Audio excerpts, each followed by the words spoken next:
Le plan de lutte contre le harcèlement et le témoignage de Nathan, ancien élève harcelé, la sortie du prochain One Piece, mais aussi une histoire de lapin. Salut, on est le mercredi 27 septembre, bienvenue dans C'est quoi l'info ?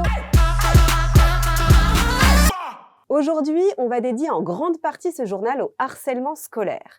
Et on commence avec cette première info. 1 million d'élèves sont victimes de harcèlement chaque année. En moyenne, on dit que ça fait un enfant sur 10. Et il y en a un qui revient de très loin. Cet ancien harcelé a eu le courage de nous raconter son histoire. Il a 19 ans aujourd'hui, il s'appelle Nathan Smadja. On l'a enregistré tout à l'heure dans le studio de C'est quoi l'info ? Voilà une partie de son témoignage. Tu es un ancien élève harcelé. Tu as été victime de violences verbales, de violences physiques et ça a commencé à l'âge de 11 ans. Oui. Est-ce que tu peux justement nous raconter comment ça a commencé ?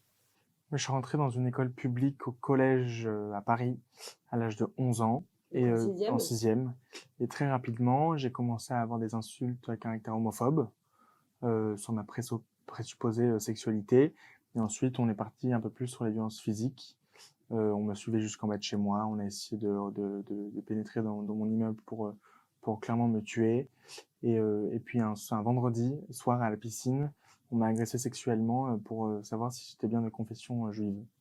Agressé sexuellement, ça veut dire qu'est-ce qui s'est passé? Ça veut dire que j'avais 40 élèves autour de moi et 3 de mes harceleurs qui m'ont forcé à me déshabiller et à m'enlever mon maillot de bain pour voir si j'étais bien circoncis ou pas.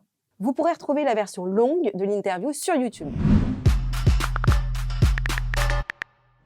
Comment lutter contre le harcèlement scolaire ? Le ministre de l'Éducation nationale, Gabriel Attal, a présenté tout à l'heure son plan d'attaque. Il a rencontré pas mal de monde, dont les plateformes des réseaux sociaux, pour échanger sur le sujet. Il s'est aussi déplacé au Danemark, l'un des pays où le harcèlement est le plus faible en Europe, pour s'en inspirer et noter toutes les pratiques qui fonctionnent bien chez eux. La punchline du gouvernement est la suivante. 100% prévention, 100% détection, 100% solution. Ok, mais ça veut dire quoi concrètement ? Pour que la parole se libère, un seul numéro, le 3018, accompagné d'une application, pour signaler plus facilement les cas de harcèlement. Ils ont pensé aussi à un questionnaire pour tous les élèves du CE2 à la 3e, pour vérifier s'il s'agit bien d'un cas de harcèlement et évaluer l'urgence de la situation. Sur le cyberharcèlement, ils vont développer la confiscation des téléphones et exclure les élèves harceleurs des réseaux sociaux.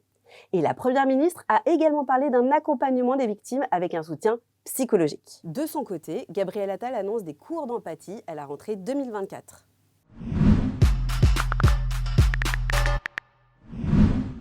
Pour ceux qui sont fans de manga, il y a une nuit à ne pas manquer.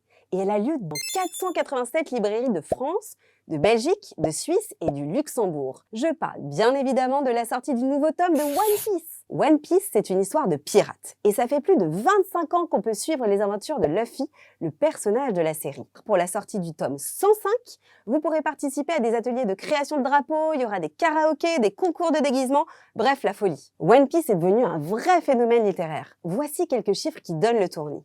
La série est numéro 1 en France depuis 2011. Elle s'est vendue à près de 35 millions d'exemplaires depuis sa parution. Et dans le monde, c'est 500 millions d'exemplaires. Donc il risque d'y avoir du monde dans les librairies demain soir. Et ça fait plaisir. Je ne sais pas si vous avez vu passer cette campagne de pub lancée par le gouvernement pour alerter sur la consommation d'alcool chez les jeunes, mais ça fait un bad buzz sur les réseaux. Beaucoup trouvent que ça n'insiste pas assez sur les dangers de l'alcool. On vous remet les affiches ici. Et vous en pensez quoi ? Dites-le nous en commentaire. Vous connaissez tous la SPA qui accueille les chats et les chiens abandonnés pour soigner et les proposer ensuite à l'adoption. Eh bien, il existe la même chose pour les petits lapins. Trop mignon ! Cet endroit, ça s'appelle la maison de Loki. Aujourd'hui, elle accueille une vingtaine d'animaux maltraités ou abandonnés, mais elle a besoin d'aide car il y a de plus en plus d'abandons partout. Si vous êtes intéressé pour aider ou pour adopter un petit lapin, je vous redonne le nom juste ici. Maison de Loki. Merci beaucoup de nous avoir suivis. Si cette vidéo vous a plu, n'hésitez pas à vous abonner. Allez-y, allez-y. Je rappelle que vous pouvez nous suivre sur YouTube, sur Snapchat, sur TikTok et sur France Info. Demain, vous retrouvez le fantastique Nasser Boubaker. Et moi, je vous dis à très vite. Salut! Il était très aigu, mon salut. Non.